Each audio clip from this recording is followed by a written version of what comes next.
Once, in a time before time, God breathed life into the universe, and the light gave birth to angels, and the earth gave birth to man, and the fire gave birth to the Djinn, creatures condemned to dwell in the void between the worlds.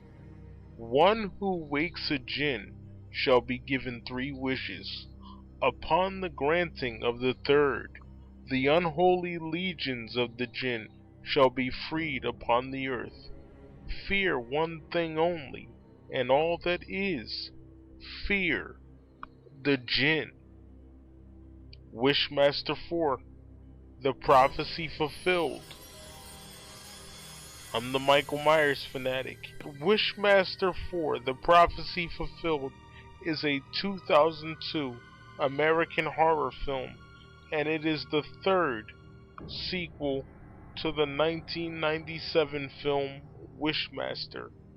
It is also the final film in the franchise.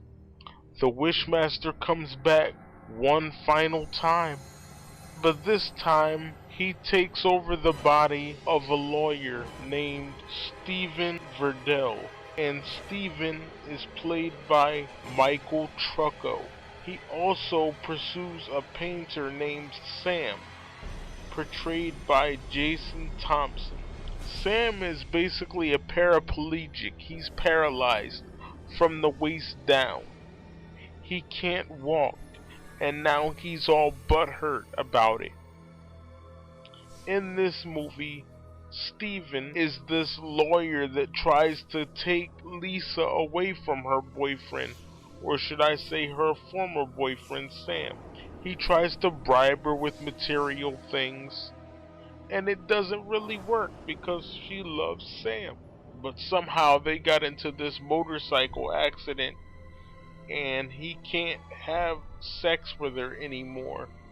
So he doesn't want to be with her anymore because he feels like if he's with her, he should be able to have sex with her. Steven randomly gets this jewel, which I'm gonna go ahead and assume is the Stone of the Secret of Fire, just like in the previous films. And what she doesn't know is when Steven gives it to her is that the Wishmaster is inside of it. But once she touches it, just like the one before her, Diana, she gets a vision of the Wishmaster, and she gets creeped out by it, and she says, "I don't want it."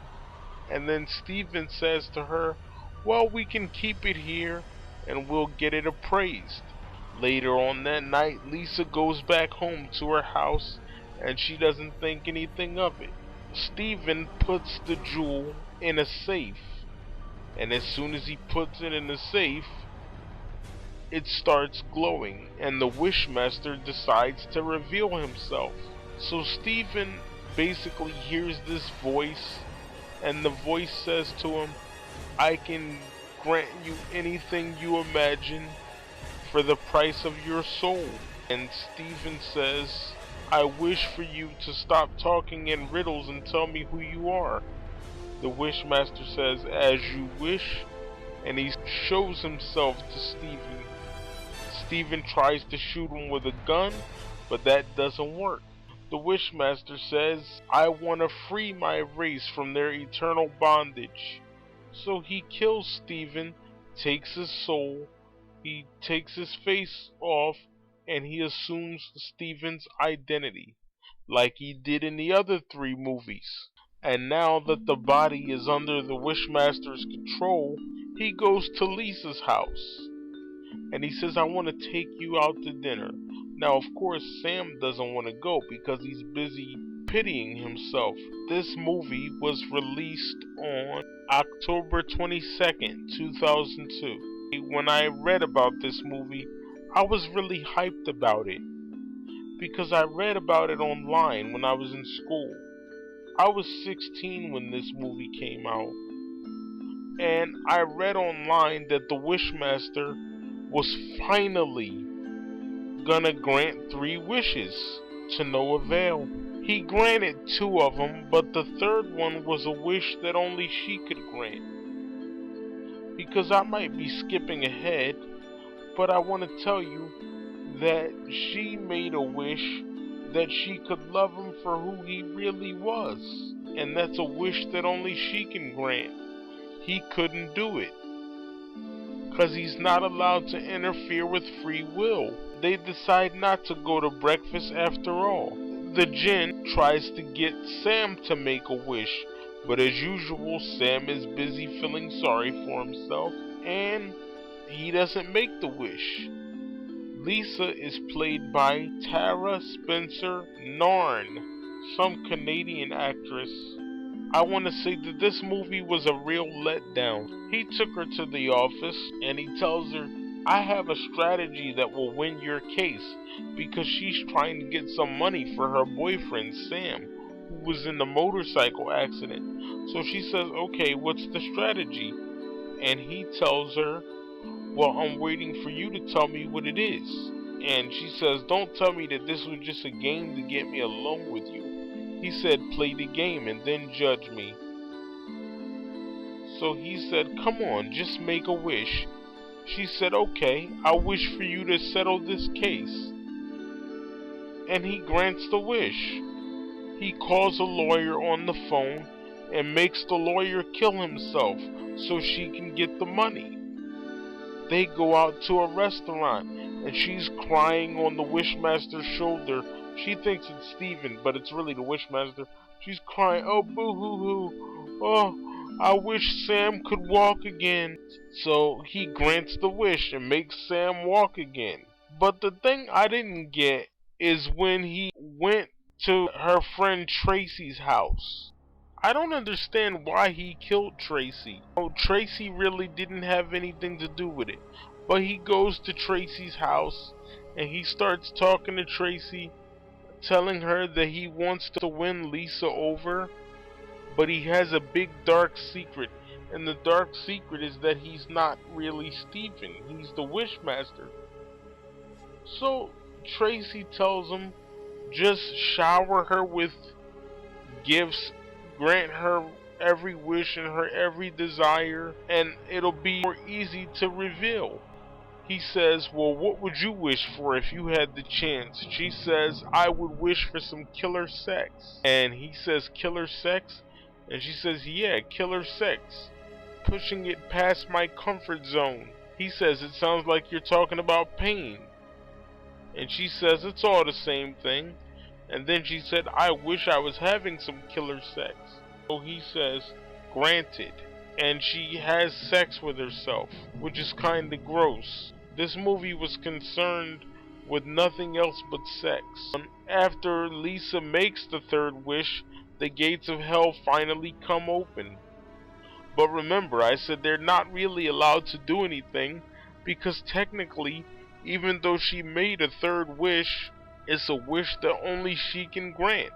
They basically talk about prayers and stuff like that, and the Wishmaster tells her in so many words that he believes more in wishes than he does in prayer. And why wouldn't he? He's the Wishmaster. He tells her to leave. He says, I'm not feeling well. But in reality, he wants to talk to his fellow Djinn. And so they convince him, they say, you gotta hurry up and grant the wish. And he tells them, I can't grant the wish, only she can. And this angel comes down from heaven. I'm assuming that's where it came from. And it tries to kill the Wishmaster, but the Wishmaster ends up fighting and winning. This is what I'm saying. This movie was a serious letdown. He's fighting angels now, like he did in the third one. I don't get it. And he was fighting with a stick. This one guy fights the Wishmaster at a bar, and the guy is beating the crap out of the Wishmaster, and he says, I wish you would put up a better fight. And the Wishmaster puts up a better fight and kills him. But what's worse than that is the Wishmaster just goes up to this random black guy and they start talking about money and sex. And the guy tells the Wishmaster, because he sees a stripper and he likes the way she looks, he says, I would sell my soul to be a pimple on her ass. So the Wishmaster makes the wish come true. And the guy is now a pimple on some girl's ass. What is wrong with this movie? If that's what it was gonna be, it needed to end here. Seriously. After the Wishmaster kills the guy in the bar, he goes to fight the angel, kills the angel, sends the angel back to heaven or whatever. They go back to Lisa's house, have sex, then Lisa tells him to leave. But he doesn't want to leave because he wants to ask her, does she love him for who he really is? And she doesn't want to answer that. She just wanted to hit it and quit it. I had sex with you, now get out my house. That's basically what she was saying. The old hit and quit. I know that trick. But he doesn't want to leave. So when he opens the gates of hell, she starts seeing all these little demons and stuff like that. And there's fire everywhere. She's running all over the place. And he's telling her, there is no escape for you unless I will it. This place no longer exists as you remember it. But just when it seems like things are getting bad, Sam comes in to save the day. And Sam tries to stop the Wishmaster. He says, I wish I had something to kill you. So the Wishmaster gives Sam a sword. But Sam is unable to swing it because it's too heavy. Then the Wishmaster swings the sword, stabs Sam. Sam makes the Wishmaster think he's dead. And the Wishmaster's talking to Lisa, trying to convince her to run hell with him. He wants them to rule hell together. But she doesn't want to do it. She lies to him and makes him think that she wants to do it. So he agrees. He tells her, I'll give you paradise. He gives her the illusion of this beautiful palace. The sword is sticking out of Sam's back. And Sam tells Lisa to push the Wishmaster onto him. Once Lisa pushes the Wishmaster onto him, the sword kills him, sends him back to hell. He's finally dead this time. But there you have it, folks. The Wishmaster's back in hell for the final time. And even though Lisa's boyfriend Sam is dead, she goes outside, looks up at the sky and smiles. But then again, she's happy to escape hell, so I guess if I were her, I would smile as well. Wishmaster 4, the prophecy fulfilled. It was finally fulfilled in this movie. And if you thought that was a lousy review, then it's quite fitting because this was a lousy movie. The Wishmaster's gone for good. It's been a pleasure reviewing the series for you guys. I loved doing it for you. I'm the Michael Myers fanatic. I approve this message. Wishmaster 4, the prophecy fulfilled. October 22nd, 2002. That's it. It's over.